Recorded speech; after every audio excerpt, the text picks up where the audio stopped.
Le gouvernement qui devrait annoncer aujourd'hui le maintien de la fermeture aujourd'hui ou demain des remontées mécaniques des stations de ski lors des vacances de février. Bonjour Raphaël. Bonjour David, bonjour à tous. Raphaël Legendre, journaliste à l'Opinion. Alors, on sait que les vacances de février, c'est un temps fort pour les stations. Si c'est confirmé, ces messages que nous envoient les professionnels de la montagne, c'est le coup de grâce pour eux.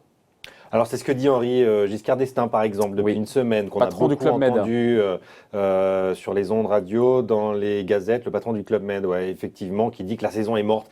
Si on ouvre là, maintenant, tout de suite, les professionnels de la montagne ont encore une chance de sauver la saison. Si on maintient la fermeture, la saison est morte. On peut lever le suspense tout de suite. Alors effectivement, il y a cette réunion entre le gouvernement aujourd'hui et les professionnels de la montagne. Ça ne rouvrira pas. Bon, on peut être très clair, ça ne rouvrira pas. Effectivement, vu la crise sanitaire, Bruno Le Maire du tout de la saison l'a laissé entendre hier, Jean-Baptiste Lemoyne aussi.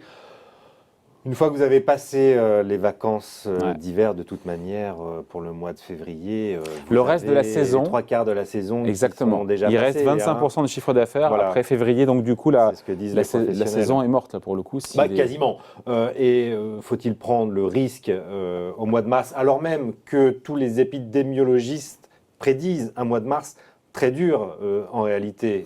Peut-être que le pire de la crise sera au mois de mars. On imagine mal comment effectivement les stations pourraient rouvrir. Un petit indice, peut-être, c'est cette information qui a fuité aujourd'hui chez nos confrères du Point sur la réouverture des restaurants qui ne serait prévue qu'à partir de Pâques du 6 avril. Pour l'instant, évidemment, puisque souvent ces dates en plus sont repoussées au fur et à mesure de l'évolution de l'épidémie. Donc, on peut d'ores et déjà parler de, effectivement, saison blanche, sans mauvais jeu de mots, pour nos amis de la montagne. Ouais, sachant que les professionnels, quand on les écoute de la montagne, du secteur, ils grognent essentiellement aussi contre la méthode du gouvernement qui a entretenu indirectement l'espoir de cette réouverture en fixant des dates de revoyure. Et c'est vrai. Pour différents secteurs, pour la culture, pour la restauration, le HCR. Ce qu'ils demandent, c'est avoir de la visibilité. La même chose, c'est arrêter de nous infantiliser, à nous donner des dates et puis les repousser en réalité. Alors, il faut rester humble, toujours face à cette situation qui est extrêmement complexe, extrêmement évolutive. On peut être pris par surprise par l'évolution de la pandémie. En même temps, il faut nourrir l'espoir. C'est un peu ça la logique du gouvernement à chaque fois pour donner des dates à partir desquelles, mais qui ne sont que des clauses de revoyure. Cette date aujourd'hui du 20 janvier était une clause de revoyure avec les professionnels de la montagne. On voit bien qu'au vu de la situation qui reste contrôlée pour l'instant, mais qui pourrait se dégrader dans les semaines à venir, on craint quand même un reconfinement dans les 15 prochains jours, les 3 prochaines semaines. On peut comprendre l'amertume des professionnels, bien évidemment. Il y a aussi un plan montagne, on va peut-être en parler, qui a été mis en place quand même pour soutenir le secteur. Mais bien sûr, quand on se plaçait dans l'espoir d'une réouverture, eh bien, c'est forcément une nouvelle déception. Sachant que les vacances de Noël, Raphaël, ont déjà fait perdre 1,6 milliard à l'ensemble de la filière montagne. Et oui. Les vacances de février, c'est un tiers de fréquentation d'une saison. On comprend, il faut le rappeler, l'enjeu capital de ces vacances de février.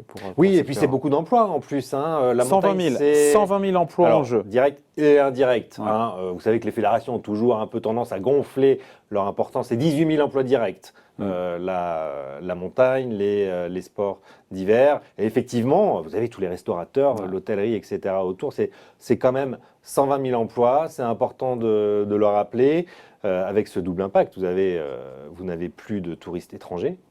Même si on pouvait rouvrir, la clientèle étrangère représente un tiers quand même de la fréquentation. Et puis, cette crise sanitaire qui fait qu'on n'y arrivera pas de toute manière. Et quand les élus locaux, les acteurs, encore une fois, du secteur, affirment que le gouvernement est en train de tuer, pour le coup, c'est les mots employés, de tuer la montagne française.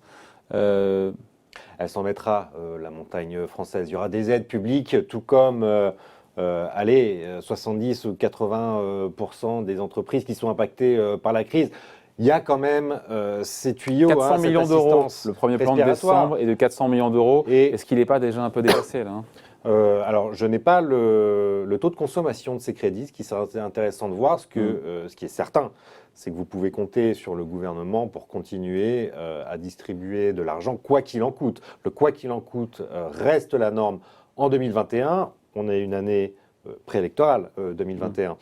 La montagne, c'est un sujet politique aussi, il y a des relais politiques importants, et donc vous pouvez compter sur Bercy pour continuer d'arroser de subventions le secteur. Donc ceux qui disent que beaucoup de stations pourraient ne pas s'en remettre, ça vient contrecarrer l'idée que le quoi qu'il en coûte sauvera tout le monde. Il ne faut pas oublier que quand même, on a la chance d'habiter dans un pays où 70% des frais fixes pour les remontées mécaniques vont être pris en charge par le public, par l'État, c'est vous et moi, par le contribuable. Tout cela n'est pas gratuit. Où 90% des saisonniers vont toucher l'activité partielle. C'est important, les saisonniers qui ont pas bien signé leur contrat de travail aussi, il fallait aussi respecter ça, et le gouvernement avait prévenu dès la début décembre de bien embaucher, de signer les contrats quoi qu'il arrive, parce que si vous signez votre contrat, vous pourrez toucher l'activité partielle.